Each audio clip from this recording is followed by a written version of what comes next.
I am so tired. I have seen nothing but my computer screen and calculations for the past 24 hours. The only sleep I had is on Vomfi's stream while he...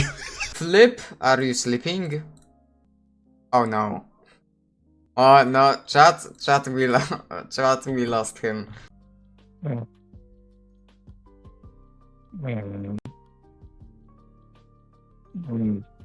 Is that motherfucker snoring? You know what, fair enough. I wanted to make this intro much more funny, but Hoyoverse took me out back and bent me over with how many changes they've made to this beta, and with all the conflicting information from leakers. But definitively, the calculations in this video should be the most updated they've ever been. I had to completely rescript this video because of a hotfix to the beta, but enough rambling, who cares? Let's just start. Hello there, Flip here, and today we're going to be talking about Flins and giving a first impressions of his kit, breaking down how it works, and then diving into his team building while discussing his reliance on a Nefa. But before we do that, as always, if at any points during the video entertained or informed, make sure to drop a like and even consider subscribing, as I talk on various topics regarding Genshin's mental health to keep you updated. Shout out to my lovely channel members, your support means the world to me, and also... So right now Nefa and Sitlali are currently on the banner, so if you'd like to cut down on the costs while going for them, then I would like to announce the sponsor for today's video, LDshop. LDshop is a very safe and reliable top-up site that allows you to get Primo Gems at a great deal starting from 15% off, while keeping your data safe. As for transactions, you only need to type in your UID and region, as you can see me doing here. Just needed to quickly refresh my welkin, and as you can see, it's here. And make sure to use my link, as that way you'll receive an extra 15% off coupon, as well as a 5% off coupon which can save you up to $50.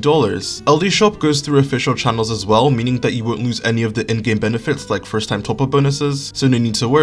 And additionally, because LDshop is so great, users who spend over $80 will receive a VIP membership, which rewards you with free welcome moons. So head over to ldshop.gg using my link in the description below. What are you waiting for? Thanks to LDshop for sponsoring this video, now back to it. Now thankfully Flins' kit is very simple, but there's a decent amount of background information we need to get through with the Nodecry mechanics and artifacts. For starters, in Nodecry there's a new gimmick called Moon Sign, and imagine this as just the Night Solar Numa Uja of this region, a gimmick for new weapons, artifact sets, and passives. Moon Sign has been changed to where there's a maximum of 2 levels, and each Nodecry character in your party will raise your Moon Sign level by 1. And because of the benefits I'll go over later, you are really going to want to have at least 2 Nodecry units on your team if you plan on playing the Nodecry characters. For example, going over the artifact sets, we of course have the 2 new ones, one being more of the supportive side, and the other being for DPS units. The 2-piece effect of the support set will give the equipping character 20% ER like emblem, and then the 2-piece effect is a team-wide 60 elemental mastery buff if 1 Nodecry character is on your team, and a 120 elemental mastery buff if there's 2 Nodecry characters on your team. And to get the EM, you just need to deal elemental damage, so it's less of a trigger condition than the scroll set. There is also a 10% lunar reaction buff at the end of the set for your moon sign level, so with at least 2 Nodecry characters, there should be a 20% lunar reaction buff. TLDR, this set is just big instructors. For the DPS set, the 2-piece effect gives 80 elemental mastery, and whenever anyone on the team triggers a lunar reaction, the character with this set will gain 15% crit rate if 1 Nodecry character is on the team, and 30% for 2 Nodecry characters. And you need to trigger a lunar reaction every 4 seconds to upkeep this buff, which should be pretty easy. Something important to note about these sets is that it isn't restricted to Nodecry characters holding them, you just need Nodecry characters on your team. So when we get more supports in the future, this could open up the potential for the set more. And also, just to rant a little bit, if you were on Twitter at all yesterday and happened to see my tweets, I was going insane, because at first we were told that the set effects stack, and that instead of this being 15 crit rate for 1 moon sign level and 30 for 2, that you would add on 30 to the 15% for a total of 45 crit rate from the set. And the supportive set would also be 180 elemental mastery total team-wide. And yes, this does sound crazy to consider in hindsight, but with how broken the Nalin sets were and with how leakers were verifying this, most people just calculated with this in mind, only to find out that was complete bullshit. And not only that, but originally there were actually 3 moon sign levels, and you would need 3 Nodecry characters to max out the set bonuses. But just randomly, after I finished my calculations, they just changed it to 2 moon sign levels. And I was freaking out because I had to completely recalculate everything like 3 fucking times, and Twitter was on fire over everything, but it should be all fine now, hopefully. And now we can finally talk about Flins' kit 5 minutes into the video, in which he's an electro polearm DPS that primarily revolves around doing direct lunar charge damage like a Nefa. For Flins' elemental skill, he will enter a special stance for the next 10 seconds, in which he gains an electro infusion that can't be overridden, and he no longer has a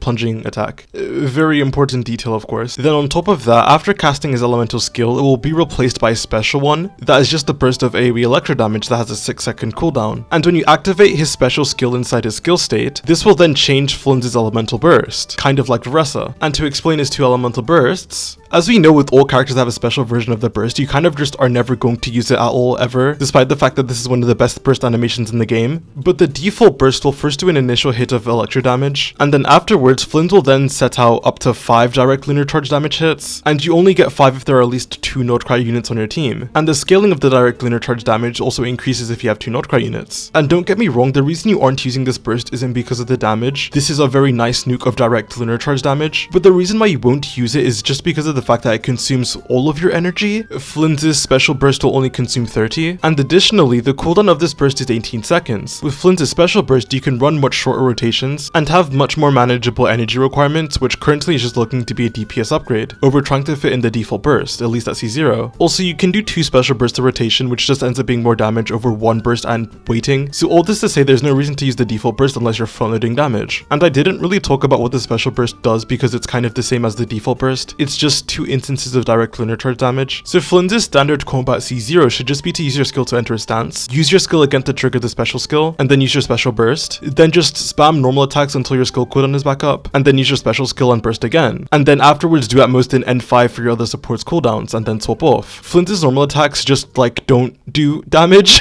at least compared to his direct lunar charge damage from his burst, so it really doesn't matter what normal attack combo you decide to do on him that much. Just literally stall with him on the field until you perform 2 special skills and 2 special bursts. That gets out like 90% of his damage in rotation. In terms of energy requirements, Flins is consuming 60 energy rotation, as his special burst only takes 30 instead of the full 70, and he uses special burst twice. But 60 is still quite a lot every rotation on 16-second rotations, which is what is optimal for Flins. So assuming you're using an electro battery with him and a Favonius weapon, Flins will have to build around 140% ER. This is so much energy to where an ER sense and an attack sense isn't that far off, funnily enough. But of course, if you can build 140 ER with an attack sense, you much rather prefer that. And of course, if you're using the GOAT Fischl, you can just run close to no energy on Flins, but your team is a lot worse without a Nefa, so maybe not actually. Flins dealing direct lunar charge damage puts him in the same boat as the Nefa, to where damage percent buffs like the scroll set, Furina, and Yulon don't really do anything for him, as lunar charge damage and direct lunar charge damage just don't scale with common or elemental damage percent buffs at all, and you much rather prefer elemental mastery and attack buffs. But we can talk about his teammates more after I go through his passives. Flins' Ascension 1 gives his lunar charge hits an additional 20% damage when another Nodecry unit is on the team, which is just a nice small buff. Flins' Ascension 2 will give him elemental mastery based on 8% of his attack, so this caps out at 2000 attack, which should be very easily attainable. It's just a free 160 elemental mastery, so you can worry less about building it in his substats. And Flins and most Nodecry units seem to also have a third passive, in which for Flins it's an exact 1-to-1 with a Nefa, enabling the lunar charge reaction and increasing its base damage by up to 14%. Now the last thing to go over is Flins' teams, in which the best current one right now with my finalized calculations should be a team of Aino and Nefa and Sucrose. I guess I didn't cover Aino's kit, but I'm going to be so serious she doesn't do that much. She applies a decent amount of AoE Hydro and gives a 35% damage increase to lunar reactions at C6, that's about it. She's very similar to Kichino, where she's a character that does close to nothing because she's a free character. And no, Aino doesn't enable lunar reactions, she exists to be played on Flins and Llama teams until she gets power crept like Olembina. So why is Aino important on Flins teams despite the fact that she doesn't do much for him? And why aren't you using Yulon or Furina? Well, for one, the biggest thing is going to be the fact that Flins can be run in 16-second rotations. Aino's burst cooldown is 13.5 seconds, and she's a 50 cost, and her skill cooldown is 10 seconds. So alongside Sucrose and Nefa and Flins, she can slot into realistic 16-second rotations, which is her main upside. And at Constellation 6, she actually gives a buff to Flins that he can use that buffs a majority of his damage, so short rotations and buffing at C6 just gives her a lot of value. Yulon and Furina of course have higher personal damage than Aino, but in this type of team where they're only receiving what Sucrose's resistance shred, it really isn't anything that impactful, and they also barely buff Flins to where it isn't really worth using them over Aino and extended rotations. However, even as I say this, there is a potential for Furina to be good, which I will look into during the version 2 of the beta. Even though Furina's skill cooldown is 20 seconds, the uptime of the skill is 30 seconds, which is enough for 2 Flins damage windows, and that might potentially be better than Aino, we will see. In Nefa, I don't really really think I need to explain, she does a ton of damage and gives an elemental mastery buff, and her skill fits perfectly in Flins' short rotations. And lastly, she's a shielder, which is important as she's the only form of sustain in the team. Then for Sucrose, she does a lot of important things here. For one, unlike Kazuha and Shilonen, who are the other resistant shredders most people look to, as I have said before, damage bonus doesn't really do anything, so that's half of both Kazuha and Shilonen's value being rendered worthless. And then not only that, but Sucrose gives an elemental mastery buff, which goes a long way for both Nefa and Flins. She's also a catalyst, so that is a free Thrilling Tales buff too. All around, Sucrose is looking to be the best in slot here, but she is also technically the most replaceable here too though. If you use the instructor set in Shilonen, she isn't that much worse, and Kazuha, even though is inoptimal, can be used just for the resistance shred, and his personal damage is just better, so yeah. If you really don't like Sucrose, you can side grade her if you want. Now I did look at Flynn's teams without a Nefa, in which the best one I could come up with is just replacing her with Fischl, and this is a pretty noticeable drop in damage sadly, but 70k DPS isn't the worst thing in the world, and Flynn's personal damage isn't affected that much. So like with Skirk, getting Flynn's weapon and constellations can swing things back more towards his favor, even without a Nefa. Also, if you're wondering about other characters that can replace Fischl, I doubt there's really a better option currently. You really are just going to need another Electro character in order for Flint to have reasonable energy requirements, as he just doesn't generate enough particles as a solo Electro unit to sustain consuming 60 energy. And within the Electro roster, Fischl should just be the best, due to her personal damage, as well as the damage he contributes to the Lunar Charge reaction. And I don't think I need to say it again, but Auroron and holding this scroll set isn't doing much for the team because it gives damage bonus, and Auroron's personal damage is also worse than Fischl's. Alas, that is all I have to say for today. So far, Flins is looking to be a very solid DPS with a Nefa. He does about the same amount of damage as most other Natlan DPS besides Movwika and Varessa, just because his short rotations are such a massive upside, even if his damage per rotation is lower. Currently, Varessa is looking to be like 10k DPS higher than him right now, but if we're looking at how much Kinich and Mualani got better from version 5.0, I also assume that with Columbina, this should maybe put Flint ahead of Varessa, but we will just have to wait and see for that. I don't think anyone was expecting the version 5.0 characters to be a massive ceiling raise, especially without Columbina. So as of right now, Flint is just a very solid high tier DPS with decent potential to get better, but if you'd rather save for Columbina and get him on his rerun because he should be rerunning within this version, that is probably a safer bet. But with that, thank you guys so much for watching. If you enjoyed the video, make sure to like, subscribe, and comment your thoughts on Flins, as I'd love to hear it and I respond to almost every single comment. Sorry, I'm really tired of trying to get through this. Channel members, thank you again for your support. It means the world to me and I love you all. Thanks again for watching, and I'll see you guys on the flip side. Peace.